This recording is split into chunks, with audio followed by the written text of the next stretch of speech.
Ito ang kwintas na iyong ibinigay sa akin, Basilio. Sabi mo, ito ang tanda ng ating katapatan, ang ating pagmamahalan sa isa't isa.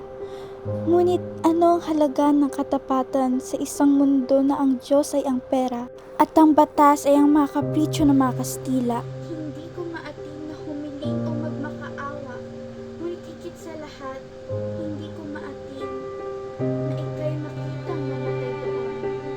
Kaya't Basilio, sana ako'y iyong mapatawad at ako'y iyong maunawaan. Ngunit ito ang iyong laging tatandaan. Mahal na mahal kita. Lahat ng ito ay aking ginagawa para sa iyong kabutihan. Hanggang sa muli, paalam aking mahal.